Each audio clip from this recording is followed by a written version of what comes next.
For an ancient Egyptian, closing your eyes in death launched a terrifying supernatural marathon. It was a violent physical awakening, far removed from any concept of peaceful rest. Failure triggers the second death, a state of total, infinite erasure from the cosmos. The individual simply ceases to exist, leaving no memory or presence behind in the afterlife. Before reaching paradise, the soul had to wake up in and survive the Duat, a hostile, supernatural dimension filled with environmental hazards. Death marks the beginning of the most dangerous test of your entire existence. You arrive in a dark, suffocating cavern where every step forward is blocked by boiling, turbulent lakes of fire. Looking at this scroll, you see literal roadblocks, sealed gates guarded by giant serpents and demons. Survival depends on the Book of the Dead. The deceased must be equipped with specific passwords from these scrolls to bypass the blocking entities. Surviving the fiery gauntlet of the Duat was merely the prerequisite to face the ultimate terror, divine judgment. In a massive room thick with incense, you stare down an unbroken row of 42 assessors. You stand before them in white linen, enduring the negative confession. You address each judge, stating the sins you avoided. I have not stolen. I have not killed.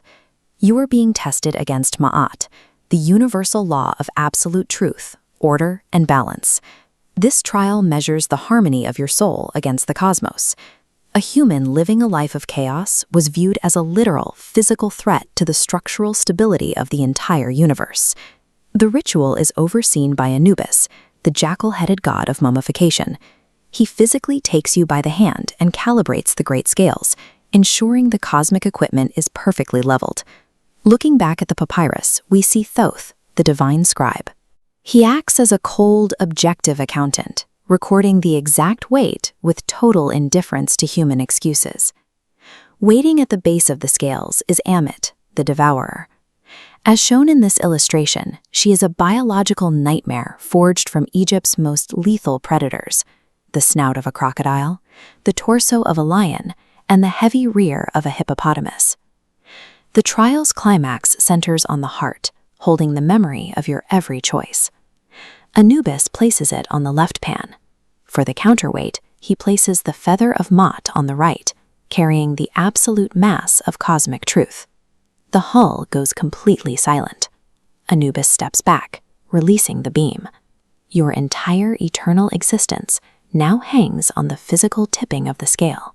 If the heart is heavy with chaos, the left scale plummets rapidly. Anubis steps aside, and the monster Ammit strikes. Ammit consumes the heart, triggering the second death, the permanent deletion of the individual from the cosmic record. If the pans balance perfectly, the heart is rendered weightless. Thoth marks the success and officially proclaims the soul true of voice. You are taken by the hand and led before the Lord of the Dead. Look at this depiction of Osiris on his throne, holding the symbols of his power as he welcomes the justified soul. He grants you entrance into the field of reeds. In this scroll, we see the reward, an idealized, perfected mirror of the Egyptian landscape, where the crops flourish and death is forgotten. Earning eternal life was a cosmic duty.